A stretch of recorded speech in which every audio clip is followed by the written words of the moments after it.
Hey everybody, I'm Kevin. And I'm Frank. So today we're going to take you behind the headstock back to 2006, late 2006, when we found out we were going to do a limited edition Guitar of the Week program, and we had about 6 weeks to figure it out. So stick around, we're going to tell you how we figured that all out. Go behind the headstock with Kevin and Frank, two ex-Gibson employees talking about guitars and the guitar industry with an inside perspective. All right, so Frank, this is going back a number of years. I'm trying to remember, and I looked through a lot of my documentation. I can't pin down the exact day we found out from our boss, who had a meeting with the CEO of the company, right? He came back from a meeting and basically said, hey guys, we're going to do a Guitar of the Week program, 400 units a piece every week. Yeah. It's kind of, like trying to remember back that's kind of how I started doing what I did for the last, 5 years at Gibson, pretty much, or really 10 years as that. But, Jeff Allen said, hey, we got to do this and I need some help. So he created a position called the new product supervisor. And so I had to figure out bills of materials, spec sheets, and work with you and marketing and everybody involved. The team got together at that point. But remember, this might have been around Thanksgiving. And we were also told we're going to launch this at NAMM. Right. Yeah, no warning. So, yeah. But in addition to that, it's funny. I'll show some documentation later. We already had a ton of new product we were going to show at the NAMM show that we had started on in about June. Right. And we are also working on a bunch of limited editions already for Yamaha, our Japan distributor, Guitar Center, and Musician's Friend. I mean, a ton. I have a list. I'll show us in a minute. Okay. So now. And we also had a portion of our business, those three guys, three distributors. Yep. Were a big portion of production, And we were cranking out limited editions like crazy, which probably led to the idea of let's go crazy next year and do something that no one's ever done before, a new guitar every week that's a limited edition in addition to our core product.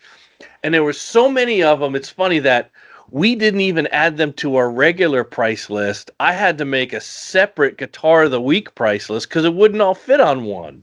Right. Yeah. So we started with like 48 guitars. We took a few weeks off. Yep. Because we weren't going to launch it until NAMM, which means it wouldn't, we wouldn't want to start in the middle of that month kind of thing, so.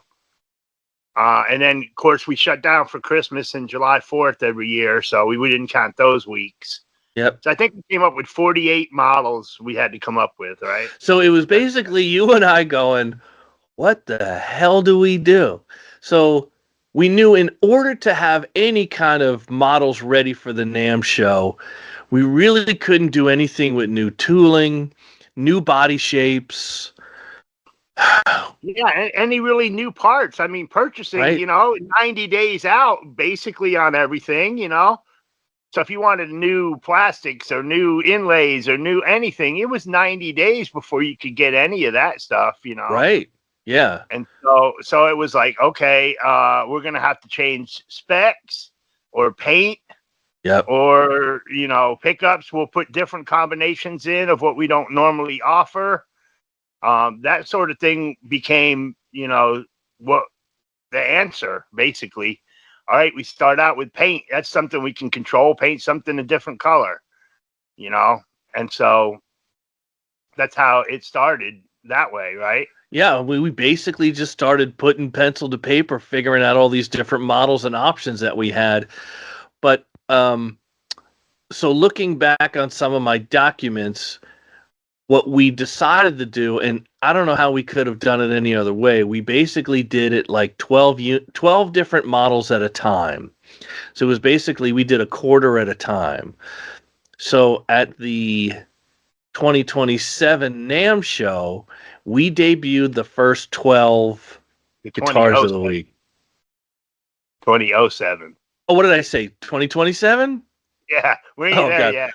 It's New Year's Day, by the way, just to put some. Yeah, Happy New Year. Yeah. Sorry about that. 2007, long time ago. It was. Yep. Just got longer. Yeah. Just got another year. I mean, Frank, so looking back on some of those documents, I can't believe we put all these models together. Let me, well, how about I start here? All right, so here's what's interesting. Here's our display at NAMM 2020, I'm sorry, 2007. What's interesting is, all right, we have the digital guitar here. Yep. We hadn't done the robot yet, but the digital guitar was there with its hexaphonic pickup. It was six humbuckers in one, right? Oh God, the thing was awful. So much crosstalk between each string. But guitars of the week are here. So we have a 61 SG in gold with gold hardware. Again, In black. yeah, right, that we'd never done before. So this was you and I going, well, so here's a great example of us taking existing models and modifying them in ways that, but we had never done before. So we never did a black.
And then the BFG. We did 3 limited editions of BFGs: gold, ink, and I think we might have done some silver burst. Yeah, I think we did a silver burst.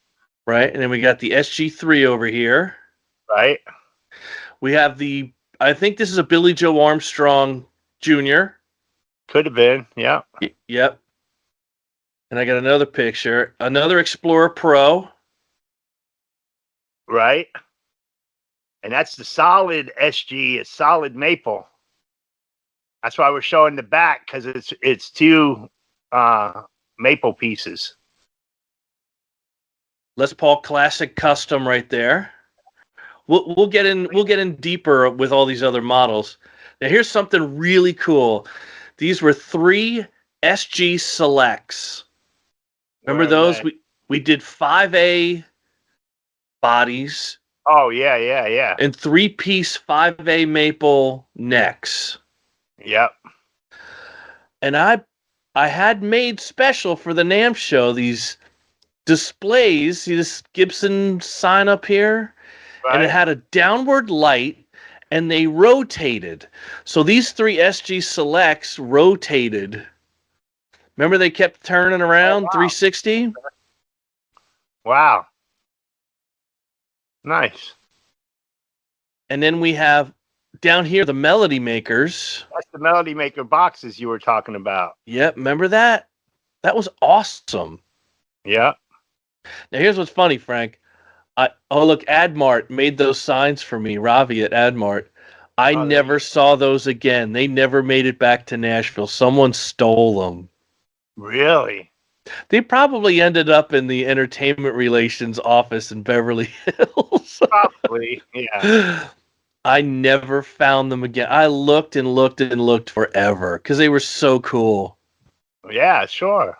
Yep. All right. Let me back out of this. Okay. I'm going to go to this slide. I'm showing this because if you go on the internet to figure out the list and the timing of all the guitars of the week, right, they're wrong. And this Something actually came from our website. Either production constraints or purchasing constraints, or parts weren't going to make it in time, so we moved something back. So yeah, it was kind of a living document, basically, per quarter. Once we locked down each quarter, like you said, But it looks like this list is correct from week 13 on for the most part. Week 1 through 12 is a little different from the price lists that I have. Okay. And I think I found out the reason why the web team at the end of all of this, when they made the list, because there's some obvious modifications they had to make to the list, I'll quote later. But 1 through 12 is not correct. So if you're Googling out there, and there's a lot of other websites that are listing all the models, week 1 through 12 isn't necessarily correct. Okay. For instance, I found some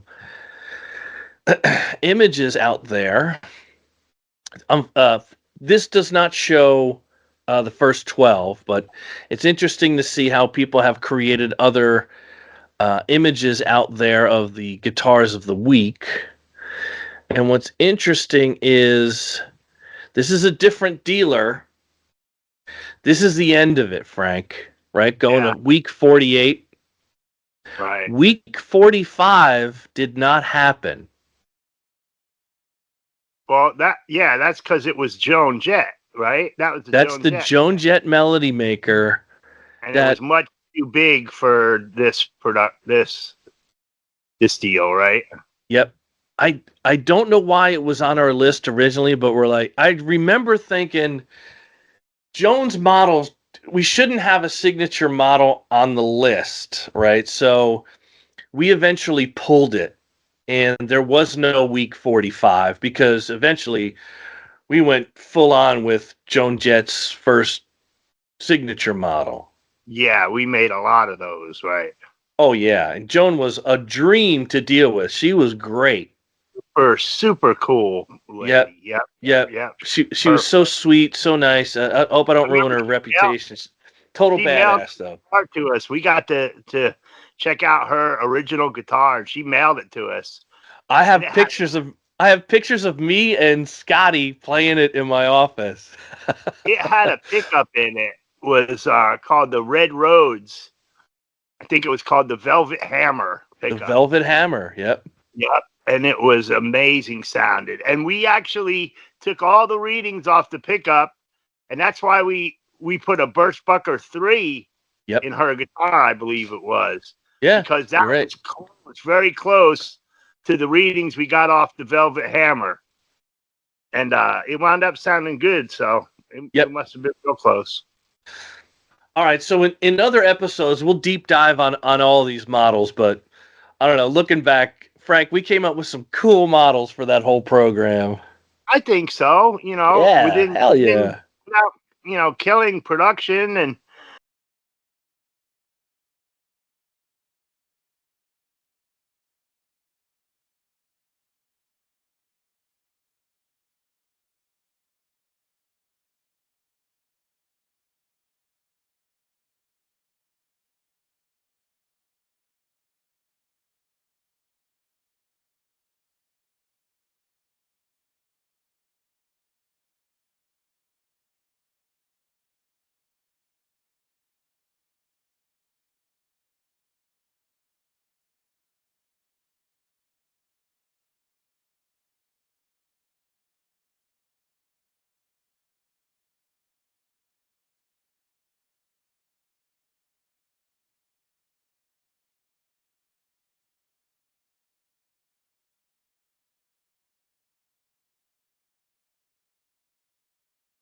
Week 1, SG Standard Silver Burst.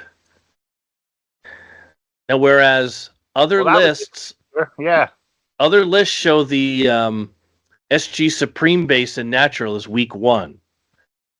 But I specifically remember I want to come out swinging. I wanted to present a model Week 1 that was just wow, right? Right. And that one sold out at the NAMM show within probably an hour and a half. All 400 units were gone, right? So, all right. So, Frank, what I found is in August, as we were adding new models in per quarter, again, it still reiterates here that the SG Standard was first. Right. But what's weird is the features is missing, and I think I found out why. I'll get to that in a minute. But anyway, we went all the way to week 47. So that means at this point, the Joan Jett Melody Maker was off the list. Okay. In August. We already made that point. But there's the full list according to our official price list right there. And that Supreme Bass actually ended up in week 12, not week 1. Okay. But why did our web team think that was number 1? So at some point I ran a report, and in our system it would tell us when a certain model was created. In other words, the SKU went in the system, right? Correct. Now, our new system of back then was like Great Plains. Nothing predated the launch of Great Plains. So whenever that came into effect, let's say it was 2001, nothing was older than 2001 in the system. Okay. Right. But this, I kind of truncated this whole list. But you can see in 2006, here's the Les Paul Classic Antiques and the Classic Customs that we brought in September. Those Les Paul BFGs and the Limiteds. I think this is us preparing properly for Winter NAMM in September. That makes sense, right? Yeah. All right. SG3s, SG Selects, there they are. They got approved in October The Melody Makers, which was a late edition, December 13th. Like, this is about But the time they weren't part of our launch, though. That was just new product coming on board for NAMM. Right. What I'm trying to say is this was all new product for that year, though, in addition to the Guitar of the Week. And then we did a special run of 2 pickups, I think, for GC and MF. All right. Then we get into the Guitars of the Week. Oh, there you go. December 27th, they went into the system. Wow. And think, Frank, when did we start shipping to the NAMM show? It was probably the first week of. Probably got shipped to our hotel. Back in those days, we were shipping guitars to the hotel like the day before NAMM, and we would get them all shipped to the Holiday Inn in Anaheim and have to schlep them all over. Remember? We did do that one year. We had them shipped to the hotel, and we had a van, and we carried them all in. That's right. That was that year. Look, they didn't get approved till then. When was NAMM? It was it barely made it for us to even. Yeah. Third week of January. So to get prototypes made, I mean, we would show the prototypes made to get them approved, but to get NAMM showable prototypes. Right. And remember, when we would show these to the CEO, sometimes he'd put his fingerprint on it and change specs. So sometimes we had to change things real quick. So, man, we were under the gun. Right. Okay. Now, here's what's funny. Where's the SG Silverburst on this list? It's not there. Huh. But I found it in another report over here. Now, at some point when I ran this report, I discontinued the Silverburst. So that went into a different type. I probably filtered this by live models. And I think, Frank, the reason I discontinued the Silverburst so fast was it sold out at the NAMM show. And we oversold it, right? This was only 400 units. We probably took orders for 800. And we had to tell people, stop, it's done. Wow. So I shut it off in the system so you couldn't even enter a back order for it. Right. So it fell off the list at some point. So if you're the web team and trying to go back and create a whole list of guitars of the week, look at what the first one listed is. Right. And that's what they put as number 1. That's why it's listed that way in the in that first list, you said. Yep. So it doesn't exactly follow this whole, but it's pretty close anyway. So again, that kind of helps solve the mystery of the Silverburst, why it's on some list and why it isn't. Because it sold out so fast, right? It was a good one to start with, for sure. Yeah. Oh, it was killer. So, all right, so let's jump into, let me go back to my PowerPoint. Let's talk about the first 3 models that we did put on the list here, because there we go. Look at that. Yeah, that was a natural. Easy.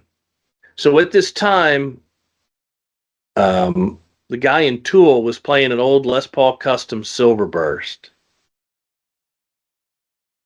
And this wasn't even on our radar per se when we were putting some of these models together. It was Chris Roberts who came walking into my office one day and goes, "Hey man, what do you think of this?"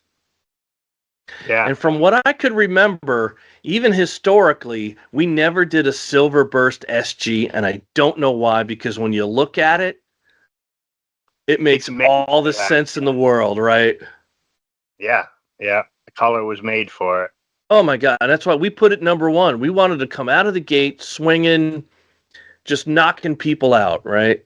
Do I have a back shot? No, okay, I don't have a back shot. But we kept the back black.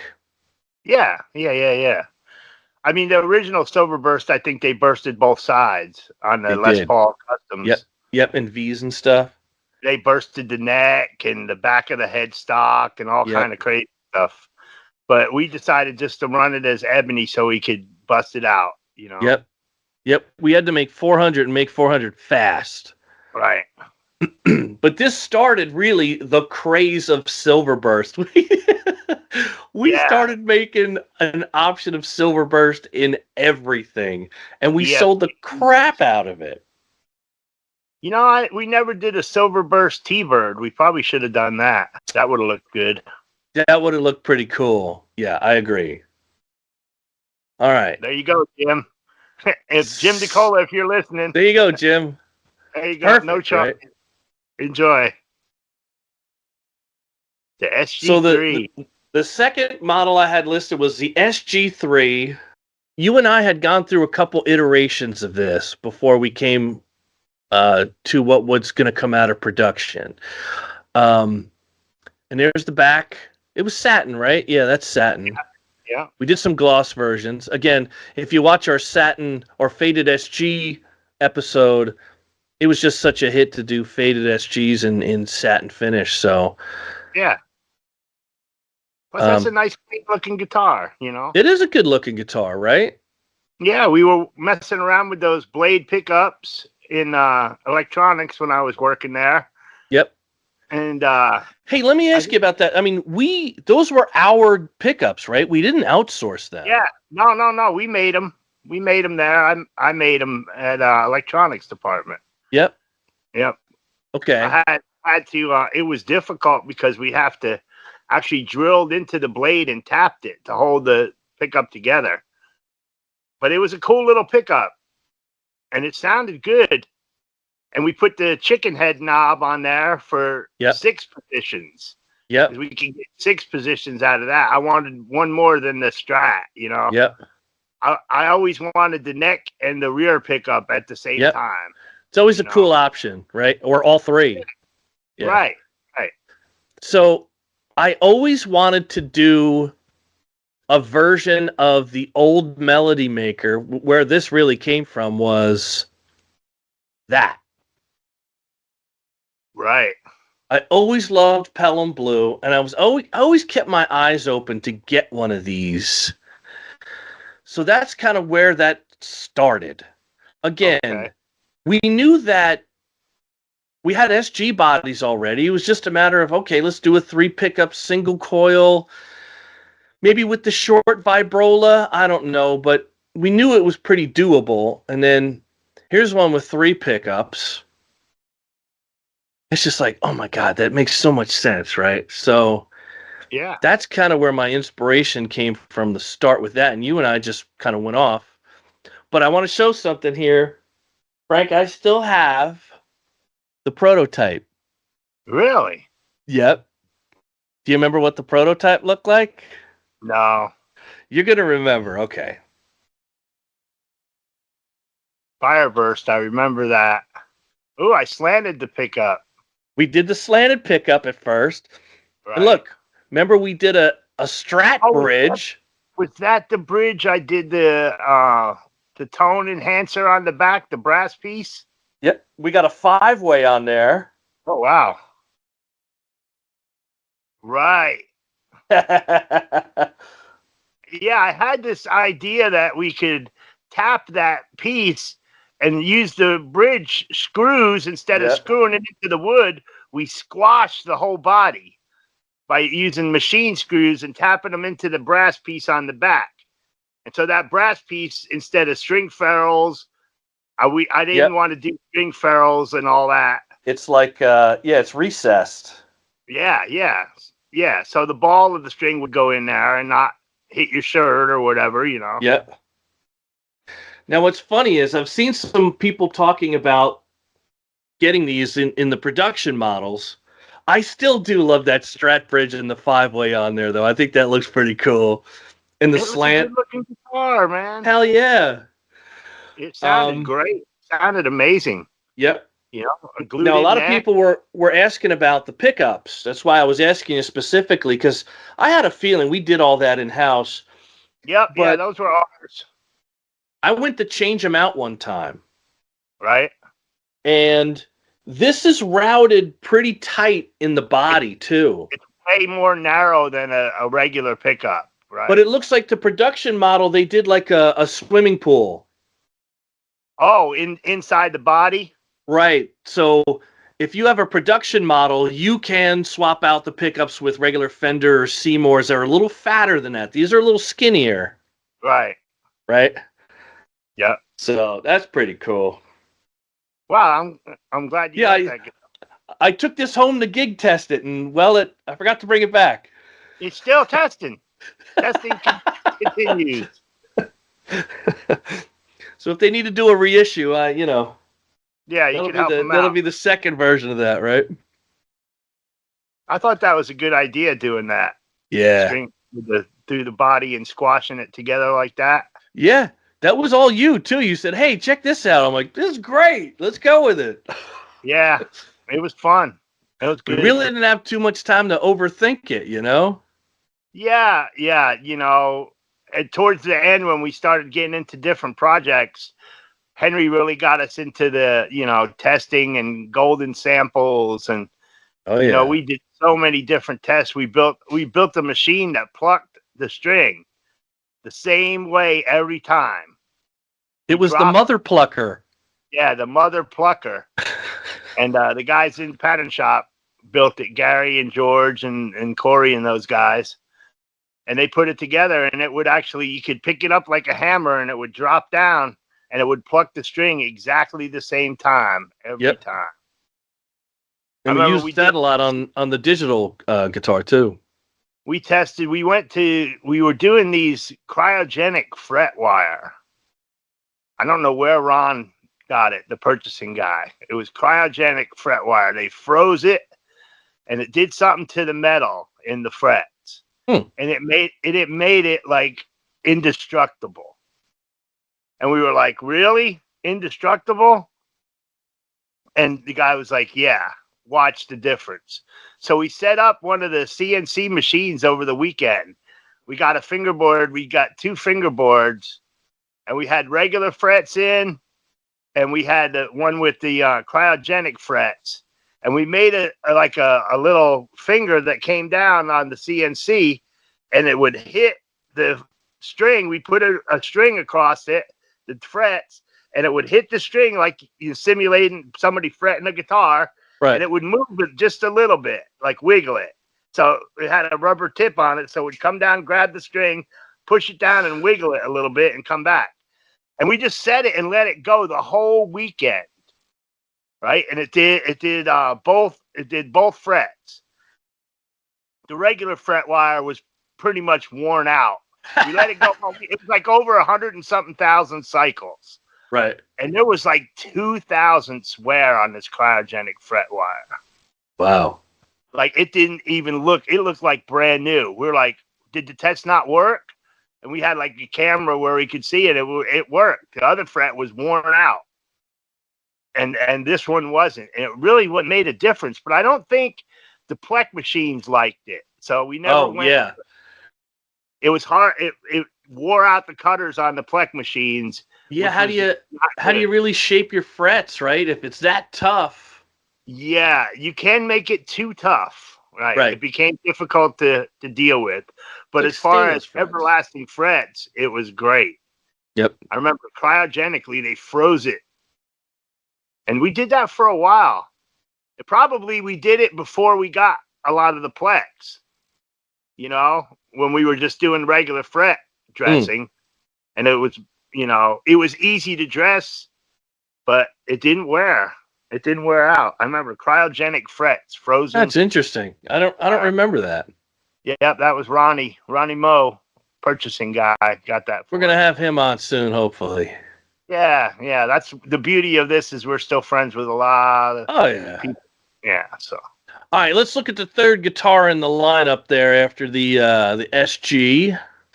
And then week 3 that we saw earlier in the NAMM booth photos there, the SG61 in ebony, gold hardware. Yeah, what a classic look. I dressed up. Great looking guitar. Like, how did we not do that in the past? We probably did at some point, but man, I don't remember really, but it just makes so much sense. For a long time, we were kind of doing things the old way, And I remember even when we did some of these new things, I ran into some of the old timers at Gibson would be like, no, that head veneer is not supposed to go on that kind of model. We never do that on a SG, or, we never use that inlay on a Les Paul, or, I got pushback from people who were protective of the history. So until we had to, we didn't really mess around with things like that, Right. I mean, we And that- respected the history, yeah, but sometimes we wanted to break history, you Well, I know? mean, truth be told, I mean, honestly, Kevin, the deal is in production, the SG61 only came in Heritage Cherry. Right. So if you had a grain flaw or something that didn't look great on the body, what did you do with it? It couldn't be an SG standard. It's a totally different body.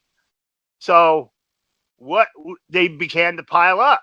So SG61s that got kicked out for, only because of cosmetic flaws, nothing structural. But sometimes, a piece of wood would be dark against a light piece. And when you put the cherry finish on it, it looks kind of bad. So we were always protective of that as well. So obviously there must have been a lot of SG bodies that were sitting on the body line that were graded for, C grade. Right. And there you go. Outlet for that model, So then we did it and look at it, So a lot of times the necessity and stuff that we had in the plant became ideas for these models. Hey, we got to do something, with this. And hey, we've got a lot of these piling up. What can we do with them? Yep. Sometimes we ran, guitars that were only certain colors. And they'd be not capable of going that color. So we wouldn't throw it out. What would you do with it? So, if you go through plant tours of the plant, you see at the body line, there's piles of bodies on carts and pallets. Oh, yeah. Yep. And that's just because hues built up of stuff that didn't make it or, wasn't fit the bill for the specifications. So a lot of those things became like, hey, the body line supervisor would be like, I sure do have a lot of these, there's nothing wrong with them. I'd like to You guys figure out something what to do with this?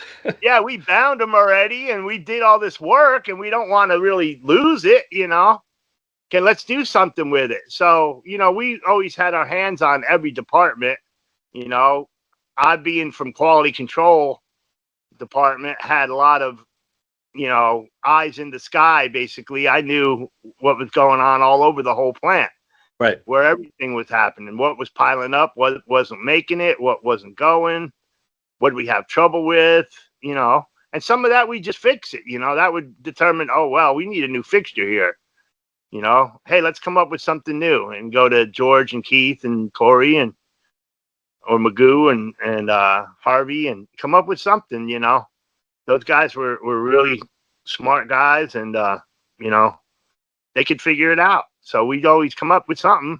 Yep. And if it wasn't, like you said, Chris Roberts, like, hey, let's paint it this color, and again, be like, it was, I mean, we talked about the faded SG in a previous episode. It was Chris just going, hey man, what do you think about this? Like those ideas came from everywhere and no one was protective of their position or their title. Like, dude, we were all in it together. It was us against the world at that point, So anyway, so that's the backstory, at least, of the origin of the Guitar of the Week program and how Frank and I had to tackle it. And it was literally everybody else in that plant had to get on board with it. We had to work together, or else it would have been a disaster because we never did anything like this, and we didn't have a lot of time to figure it out. It was pretty stressful too. I mean, we traveled all over. We met with suppliers. We had to go to talk to people and like, hey, can you do this? Hey, we have this idea. Can you do these parts? Can you plate them? Whether we went to Steve at Advanced or somebody to like, hey, can you do these parts? And a lot of Seymour involvement, right, and Larry DiMarzio too in a couple of models. Yeah. Yeah, there was a lot of stuff because we wanted to push the boundaries, We wanted to get into work with Larry Fishman and those guys. And And like 400-piece runs was kind of good for anything like that. We were co-branding because, we just need them to make 400 worth, I don't need them to go into production and do anything. I just need a single order kind of thing, Yep. So, Yep. But yeah, it was intriguing and it was fun. I remember enjoying doing it, coming up with stuff that we could do and trying to explain it to people. Who's Tom Morgan? And we'll get into who Tom is. Hey, later, what's funny is I've seen a video where people have identified Tom Morgan as an artist who worked for like Marvel Comics. Right, yeah, there was another famous artist like, named Tom no, Morgan. that wasn't Tom. Different Tom. Yeah, different Tom Morgan. Yeah. It's funny how people try to fill in the blanks. Every Tom Morgan owner just probably latched onto that going, oh my God, my guitar's worth 3 times what I paid for it. Yeah, right. Now. Gibson made a guitar for me, signature model. Yeah. So anyway, the launch at NAMM was hugely successful. And it was, I don't think a week went by where a dealer or distributor was asking, hey man, can you give me a sneak peek on what's coming next? Like everybody wanted to see what was coming next so they can hoard, and I think there were some models that GC did say, we're taking all 400 of them. Yeah, that number 400 was small enough for the bigger guys like GC and Yamato and those guys to get them all. Yeah. And we really was trying to discourage that. Yeah. Honestly, because we wanted everybody to be able to get them. But at the end of the line, we got to sell guitars. So if they wanted them all and they had the checkbook for it, sure, And it gets crazier as it goes along for sure. Yep. So over the next few weeks, Frank and I, or next few episodes, we'll cover the rest of the Guitar of the Week models and how we came up with that and all of our strategies and stories behind them, because it's always a cool story for each model. Hey, in the meantime, Frank and I have an email address. It's behindtheheadstock@gmail.com. You guys have been great reaching out to us with questions. Send us episode ideas or general comments, or if you want to see us have a special person on, please let us know. We're all ears. We appreciate you guys watching, so we'll see you next time. All right. Thank you. Thank you for watching. Go Behind the Headstock with Kevin and Frank.